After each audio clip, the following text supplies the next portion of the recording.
Assalamualaikum, halo semuanya, welcome back to my channel.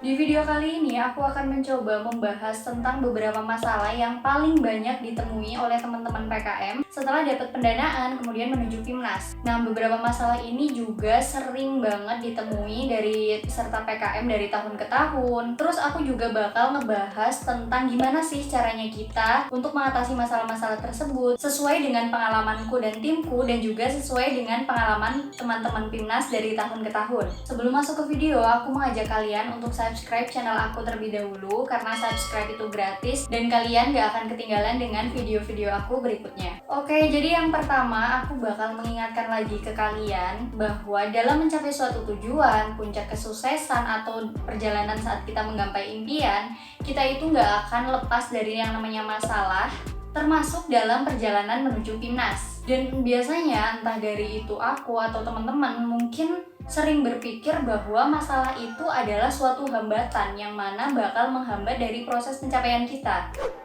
Sebelumnya mungkin aku mau menyanggah dulu ya kalau semua masalah itu sudah pasti menghambat pencapaian kita. Tapi terkadang masalah itu membentuk mental kita, membentuk kualitas diri kita, yang mana bisa jadi masalah itulah yang bakal nguatin kita ketika kita menuju proses pencapaian. So, sebelum kita masuk dan ngebahas tentang masalah apa aja yang kita alamin ketika mau PIMNAS, aku mau mengajak kalian untuk mengubah pola pikir bahwa masalah itu sudah pasti menghambat pencapaian kita menjadi apapun hal atau objek yang bakal kita ketemui, masalah yang kita temui. Sebenarnya itulah yang akan mengubah tekad kita untuk meningkatkan kemampuan pemecahan masalah kita atau kemampuan problem solving. Jadi kita malah lebih bisa untuk mengatasi penyelesaian masalah dari masalah itu sendiri. Dan tentunya masalah itu adalah sebuah rangsangan supaya kita bisa bekerja lebih keras dan juga bisa bekerja lebih ikhlas. Jadi apa aja tantangan menuju PIMNAS yang paling sering kita temui? Stay tune!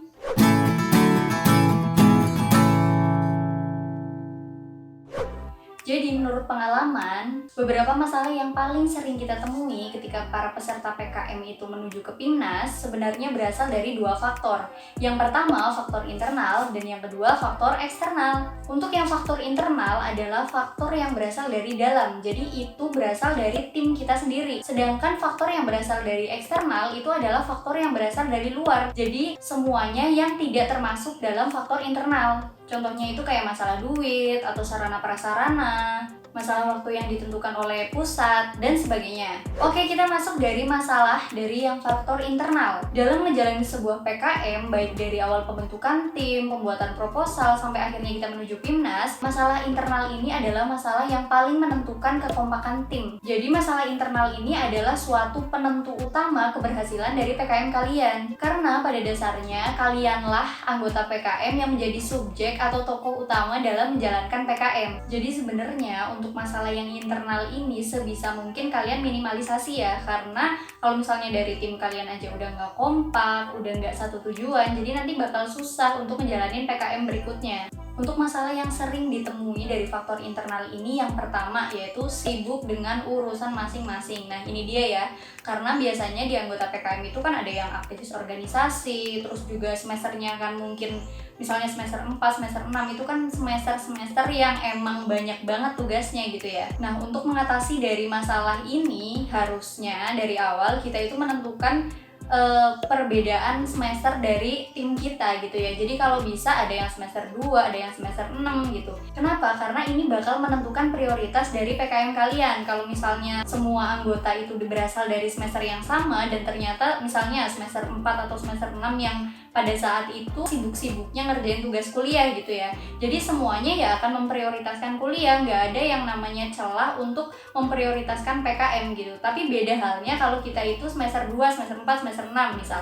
Nah di situ kan ada perbedaannya ya. Jadi ada yang sibuk banget dengan kuliah, tapi ada juga yang baru masuk gitu, baru belajar. Jadinya kan nggak terlalu padat tuh. Nah itu bisa jadi celah untuk kalian itu menentukan prioritas. Dan kalau beda angkatan biasanya lebih bisa terorganisasi dengan baik. Terus kalau misalnya nih kayak daring kayak gini kan biasanya siang-siang itu semuanya itu full kuliah gitu. Jadi kalian bisa memanfaatkan waktu malam. Kayak pengalaman aja nih.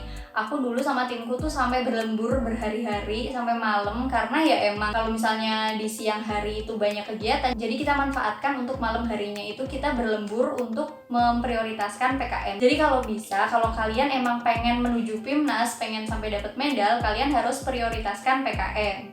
Masalah internal yang kedua yaitu bingung untuk bagi tugasnya. Nah, biasanya ini dialami teman-teman yang mana anggota dari kalian biasanya sama ya prodinya. Jadi bingung antara tugas yang misalnya nih kalau PKMK fokus untuk kewirausahaan atau fokus untuk bidang ilmu dari produk yang kalian bikin, atau bingung ketika bikin laporannya. Nah, ini bisa kalian atasi dengan cara yang pertama, kalau bisa sebisa mungkin sebelum ngebentuk tim PKM, kalian harus pertimbangin masing-masing prodi dari PKM yang ingin kalian jalankan. Jangan sampai ada prodi yang menyimpang dari judul PKM yang ingin kalian buat gitu, karena nanti ini bakal menentukan pembagian tugas atau pembagian job desk masing-masing. Nah, kalau misalnya udah terlanjur nih, udah sampai tahap pendanaan kayak gini, kayak yang sekarang, kalian bisa tetap bagi job desk masing-masing. Kenapa? Karena kalau kalian nggak bagi job desk, walaupun teman-teman nih nggak tahu ahlinya, nggak tahu bidang ahlinya, tapi kalian bisa tetap efektif waktu. Nah, solusinya apa ketika kalian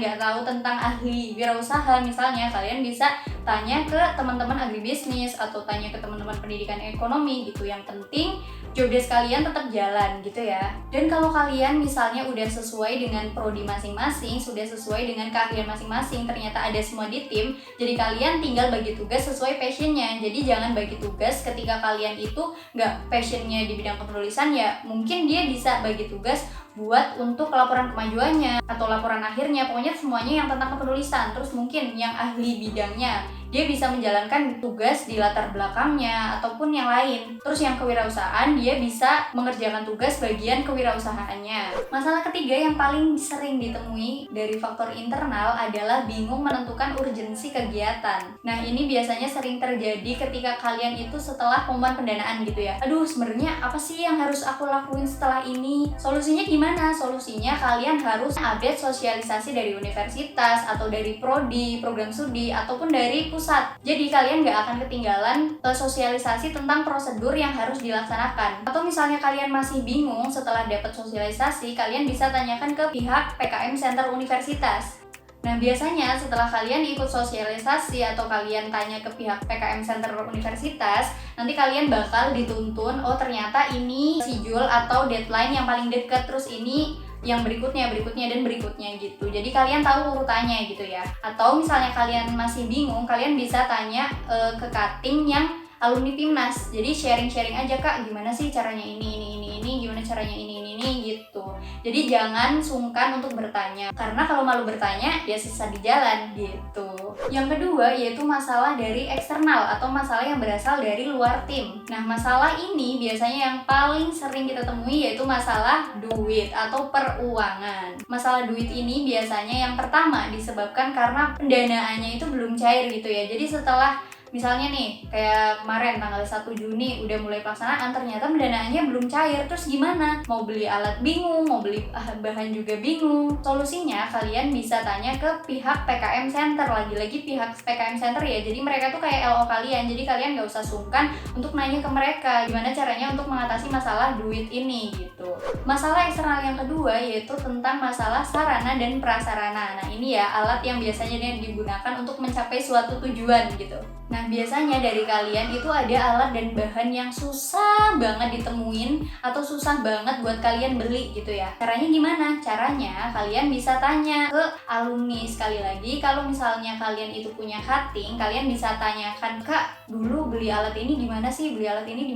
Kayak contoh aku ya, pengalaman sendiri kemarin beli atau penyewaan alat penggiling pakan itu kita susah banget nyarinya, jadi kita cari tahu kesana kemari dan bahkan kita juga tanya ke dosen pembimbing kita gitu. Tapi akhirnya alhamdulillah kita bisa survei, tapi itu waktu sebelum kita nggak tahu ya, ternyata kalau PKM kemarin itu daring gitu. Jadi pokoknya kita harus tanya, kita berani nanya ke PKM Center atau kita tanya ke cutting atau kita bisa tanya ke dosen pembimbing supaya ada solusinya. Terus biasanya alatnya mahal nih. Nah, kalau alatnya itu terlalu mahal, solusi yang pertama kalian bisa sewa ya, jadi nggak perlu beli, ternyata sewa juga bisa.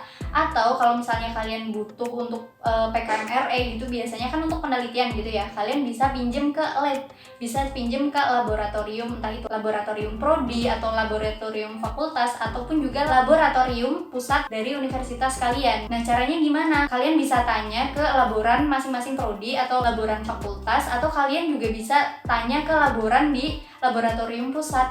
Nah, kalau misalnya diperbolehkan, kalian tinggal tulis surat perizinan aja. Untuk surat perizinan, kalian bisa tanyakan ke asisten dari program studi kalian masing-masing. Biasanya kan di situ asisten itu sering untuk meminjam lab pusat atau lab fakultas ya. Jadi kalian bisa tanya ke asisten masing-masing. Jadi nggak ada alasan lagi kalian bingung dapetin alat yang kalian butuhkan. Kemudian masalah berikutnya itu biasanya tentang waktu kita presentasi ya. Waktu kita presentasi entah itu ke PKP 2 atau kita waktu PIMNAS.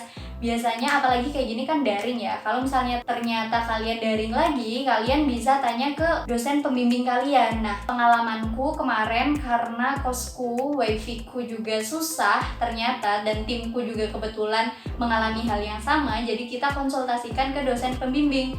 Dan kemudian kita dapat solusi bahwa kita itu kalau bisa ngajuin ke univ aja, ngajuin ke fakultas.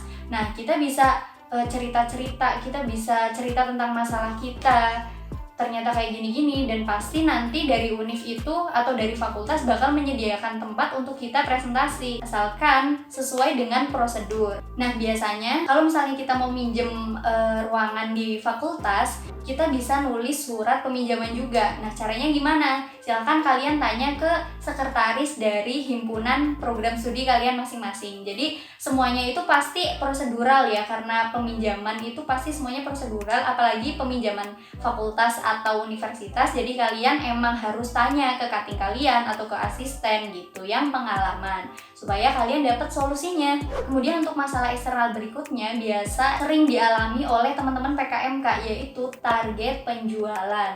Yaps, karena PKMK itu pasti ya dituntut untuk menjual produk, jadi kita juga harus menentukan target penjualan, yang mana segmenting dan lain-lain itu kan kita udah ditentuin waktu proposal sebelumnya ya, tapi nggak menjamin kalau targeting pasar kita itu nanti berhasil. Nah, kalau misalnya kalian punya hambatan ini, kalian bisa memanfaatkan sosial media kalian ya, ada WhatsApp, ada Instagram, ada YouTube, ada yang lain-lain. Nah, kalian bisa manfaatkan semua ini untuk apa? Untuk mempromosikan dari produk yang kalian buat.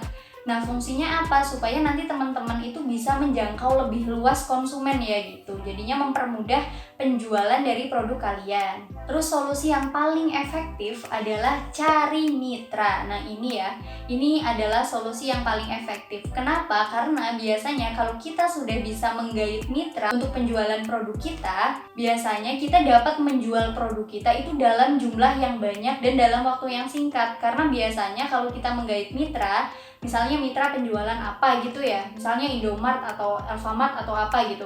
Nah, tentunya semua orang itu kan siapa coba yang nggak tahu Indomart atau Alfamart gitu kan, pasti mereka ke situ. Nah, kalau kita menggait mitra di tempat-tempat yang terkenal, biasanya akan lebih mudah penjualan dari produk kita. Atau misalnya dari aku ya, kalau timku kan kemarin tentang pakan ternak, jadi kita perlu menggait mitra dengan peternakan. Jadi setelah kita membuat produk, terus kita uji cobakan, nanti setelah dari pihak peternakan itu percaya bahwa pakan ternak kita itu bagus, jadi pasti mereka juga bakal mengiyakan atau menjadi mitra kita gitu. Jadi kalau udah skala peternakan kan skala besar gitu ya, jadi kita bakal bisa menjual produk-produk kita ini dalam skala besar dan dalam waktu yang singkat. Dan mitra ini sangat penting bagi program PKMK ya. Kenapa? Karena biasanya kalau misalnya kita itu sudah bisa menggait mitra, ini akan sangat menentukan keberlanjutan usaha dari kita gitu. Jadi kita bakalan bisa dapat nilai poin plus dari sini.